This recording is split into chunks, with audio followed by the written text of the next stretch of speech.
Hello everybody, this is GamerGar. Welcome back to another episode of the expanded series. We have finally gotten the star job off Claire after giving her a huge amount of rabbit's feet. Lance also paid us a visit and he wants to talk to us over on the Ginger Island farm at our earliest convenience.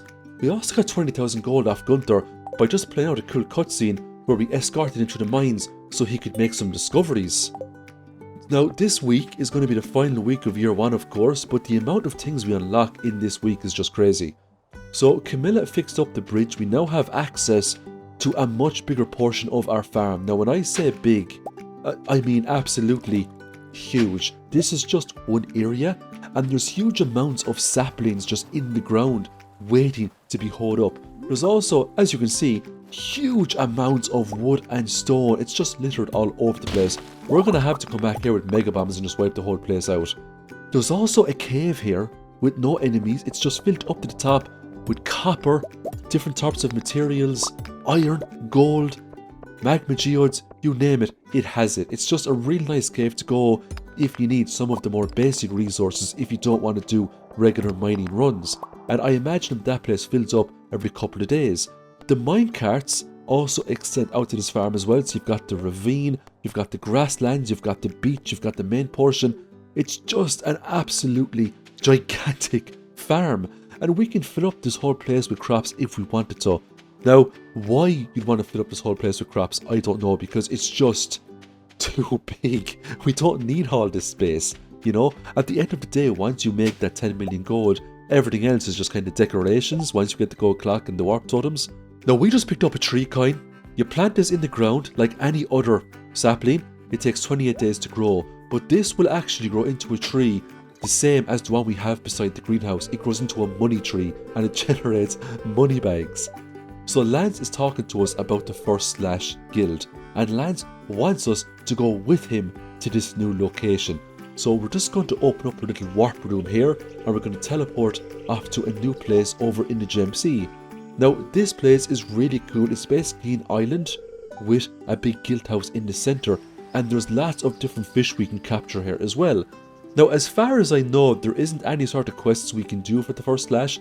All of the NPCs that we're talking to, we can't generate relationships with them, so we can't give them gifts similar to all of the NPCs over at the Crimson Badlands. But that might change in the years to come. We're just going to have to play more of the mod and find out.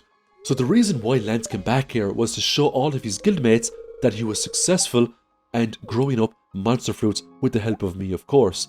So all of his guildmates are really happy with that. And that's more or less as far as it goes with the guildmates for now. So we finally got the Stone of Yoba up here in the mountain area. I was really happy with this. Once that was donated to the museum, we finally got the complete collection achievement and we get a star drop as a reward. I believe there's just one more star drop we need, and that is from Willy by fishing up every single fish in this game. Now, we're very close to doing that, but for now, because it's Sunday, we're going to pop over to the Desert Trader and we're going to pick up huge amounts of staircases. The next day, Lance paid us a visit again and he's going to give us a magic relic. He basically gives us an item called a Diamond Wand. Now, I actually haven't used this on enemies just yet, but apparently, if you hit enemies with it, they teleport away, which is pretty cool. Magnus has also paid us a visit as well, and he just wants us to know that because we now have access to the First Slash, we can use the teleport rune in his place to get to the island anytime we wish, which is pretty cool. Once we teleported back to the island, we picked up a shark tooth, which was a new forageable. We get to ship up with the shipment collection. Now, the foraging system works a little bit differently here. Over in Stardew Valley, the forageables accumulate over a good couple of days before they reset when the new week activates. Over here, you have to come here every day to get a new batch of forageables. Lots of new fish here. We just got the torpedo trout there and the daggerfish. They were fairly easy catches. The viper eel was a little bit more difficult. There's also a legendary fish we can get here as well, but first we just pulled up the arrowhead shark. That was a bit of a fearsome battle as well. Now, this legendary fish took me 2 attempts. It was a very difficult fish to pull up. This one is called the turret fish and it sells for huge amounts of money. Turret fish sells for 22,500 gold. We smoked that lovely fish up. It's going to sell for way more. We're now going to explore some of the rooms here in the First Slash, and this room here that we found is actually our room. So we just get a little cutscene here and the guildmaster walks in. and this is a room we can sleep in if we want to pass through a day, which is really nice. We get a very nice cozy scene here with the Guildmaster, and she just tells us a bit about the torpedo trouts, that they're really dangerous, and that we're really curious and we can use the spare room if we like. She also says that there isn't a whole lot to do around here except fishing and foraging and chatting up folks, but I'm hoping in year number 2 that might change and we can do a little bit more. This is just a quick look at our fishing collection. We're missing 2 fish. The first one is something we can get right now if we want, the baby Lunaloo. The second fish, I think it's called a kitty fish or something like that, and we can't get that until we activate a cutscene with Camilla here in fall. Speaking of Camilla, we went back to the Crimson Badlands, and she is selling lots of really cool elixirs that give some of our stats huge increases. We're also talking to Lance too. He's up at the very top of the tower here as well. Now, we're not really going to do much Crimson Badlands today because I feel like we've done everything we can do out there. So we are going to go back down to the stores, respec our fishing to increase the odds of putting up fishing treasure chests. We're also going to take on some more key quests. We're going to do Key's Cuisine because we do have a lot of coffees accumulated from wiping out huge hordes of enemies. We're also going to do some fishing over on Ginger Island to pick up that baby Lunaloo just to get that fishing collection done. It's just one more fish that we need now. Unfortunately, we will have to wait until year number 2 before we can get our hands on that one. So we're going to purchase some extra coffees here from Gus. We are going to turn all of our coffees into triple shot espressos, and then we're just going to sell those, and we should make well over 100,000 gold from these, and that will be another key quest completed. Hopefully the key gems we get from completing that quest will be enough to get the last recipe that we need. So as we can see, we're going to make well over 200,000 gold from all of those triple shot espressos. It's a nice bit of money in the kitty for us. The next day starts with the collection of lots of purple mushrooms. The reason why you're seeing so many purple mushrooms is because all of these mushroom logs are in very close proximity to mystic trees. And we also have all of our mystic trees tapped as well. So very soon now, we will get some mystic syrups. The mystic syrup sells for real nice money, but we also need it to make a few craftables as well. So we're going to get Robin now to do another farm construction for us. We have a choice of between our regular farm and the Ferngul Republic Frontier. We're going to leave the Republic Frontier alone because it's just so big right now, and we still have huge amounts of space on our regular farm. So we're just going to go with a shed, and then we'll upgrade that to a big shed. The henchman is now going to show us something really cool. Because we completed the henchman's quest, and because we have gotten the henchman's relationship points up really high, we now have access to some really cool statues here. And these statues are things you actually can't access in any other place. And all of these statues can give you really cool buffs. So we're going to check out each one. There is a total of 5 statues we can look at. 4 of the 5 statues can do really cool things. I just don't know what statue on the left there does. So for the Dark Shrine of Money, 20 supernatural goo will give us 1 tree coin. We have tons of supernatural goo from wiping out the monsters here, so we're going to get lots of tree coins for that. The Dark Shrine of Moss requires a gold card that removes all moss. The Dark Shrine of Invasion is really cool. Armies of monsters invade the valley at night. That's something we might do soon just to see what that looks like. I don't know what the Shrine of Betrayal does. It just says it's looking through you.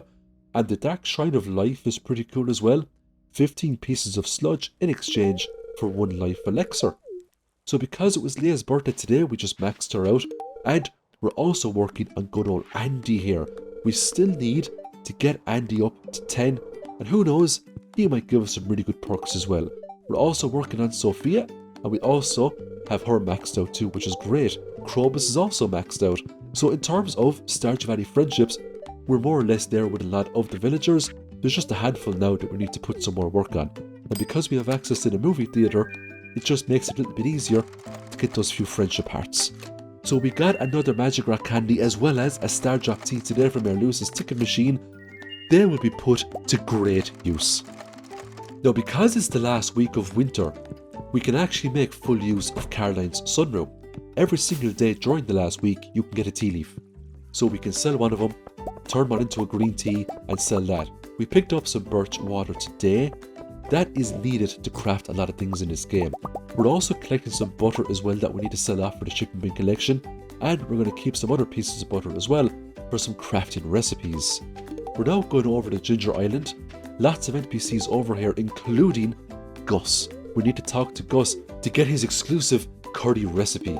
Gus also sells a gold star wine, so if you're struggling with the forgotten bundle or the missing bundle and you need a gold star wine, you can get it right here from good old Gus for 5,000 gold, the gold star mango wine. The tropical curry is something that's always nice to get, especially in year 1 if you're striving for perfection. So take my advice, I know I say it all the time, I feel like a broken record player now. If you see Gus there in Ginger Island, get the recipe, because you don't know the next time that he's going to show up. So we're back down to 11 key gems, we still have 1 recipe to go for that. We're now going to visit the dwarf on level number 5 in the volcano dungeon. We're going to purchase the ginger ale as well as the warp totem. We're then going to go back to Krobus and we're just going to see what he has. He has Avoid the Light. This is something again that you get with the Stardew Valley Expanded mod, so we're going to pick that up. And then we're going to talk to Marcelo to see what he has. And he has the price catalog. We don't really need it because we're using the UI Info Suite mod, but just for the sake of the collections, I picked it up. For the Feast of the Winter Star, we were Harvey's secret gift giver, so we just gave him a present there. We got Haley, she gave us a pink cake, thanks very much Haley. Claire finally asked the golden question, should we have a baby? Absolutely, the more babies the better. It was time to grab some mystic syrups out of these tappers. We're going to sell the great majority of these, and we'll keep a few as well for crafting recipes. We definitely need one to craft one of those treasure totems. I also paid Pierre to visit. He had a recipe here called the birch syrup. I picked it up straight away. We do have to pick up all these recipes if we want perfection. There's no other way around it, you know. Our auto grabbers are doing some great work. I picked up huge amounts of helpful items today, including high quality rabbit's feet. I'm going to get some mini fridges and a workbench off Robin. It just means crafting all of the recipes and the craftables in the game way easier. We're now going to use a combination of mega bombs. We're going to run around the big farm here that we have unlocked and we're just going to start detonating things. I don't know if there's any sort of areas you can access from this farm. If they are, let me know in the comments. This farm is just gigantic. Now I spent a great deal of time today cutting down trees to get wood, because if I'm going to craft every single item in the game, I know for a fact I'm going to need huge amounts of regular wood, hardwood and stone, because they are the foundation of a lot of things you have to build in this game. There was also monsters popping up on the farm as well. Thankfully my rod of ice were immobilizing them before they can get anywhere close to me. Despite the fact that I had Sophia maxed out, I forgot I had her maxed out, so I gave her a birthday gift, so now she's definitely maxed out. We're just giving more stuff to Andy here as well, and I just love Andy. I love the fact that there's just no BS about him. He tells you that he struggles, he's a real hard worker, he's just one of those gritty farmers, you know, and he doesn't hide it. All he does is get up every day, works really hard, and he goes to Georgia because he can't afford to buy stuff at Pierre's. I just really like Andy. So we're playing the minigame today in the movie theatre. We're going to get some nice decorations for the farm. Those deluxe trees are always really nice to get. And we'll get some Junimo plushies as well. When we're finished with that, we're going to watch The Miracle of Coastar Ranch again with good old Andy. Now Andy loved the movie, but he didn't like his Georgia corn, and I thought he'd surely be a fan of that. I was going to open up the wiki and look to see what his loved gifts were for the cinema suites, but I didn't. I went with my gut, but my gut was wrong. Jody is also maxed out, which is great. We're giving more stuff here to Vincent too, and he's almost maxed out. I don't think I'm going to max out everyone in the first year, but I should definitely have everyone maxed out by January in year number 2. While I'm on that point, please let me know in the comments if you want to see a year 2, or if we should just leave it at year 1 and this is the best that we did. I don't know if Stardew Valley Expanded has more content, because we have unlocked the Highlands, we have unlocked the Crimson Badlands, and we have unlocked, you know, huge amounts of land all around our farm.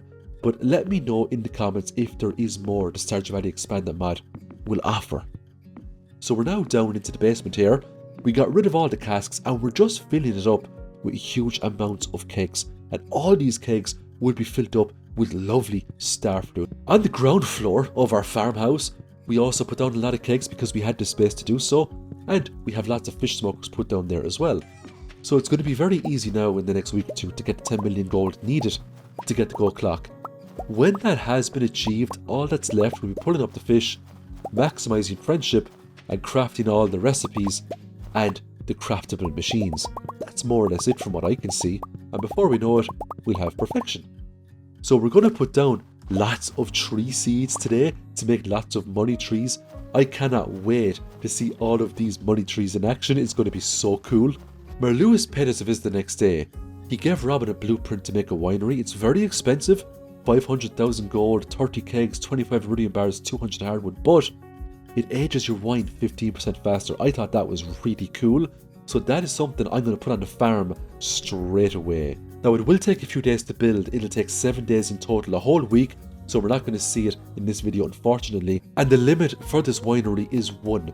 So we can just have 1 of these structures on the farm. But we're still going to go ahead and build it because this is something I've never experienced before. And I just cannot wait to see how much space you're going to get inside it. Once we were finished with the creation of this building, it was off to George with the help wanted quest. George was looking for an emerald.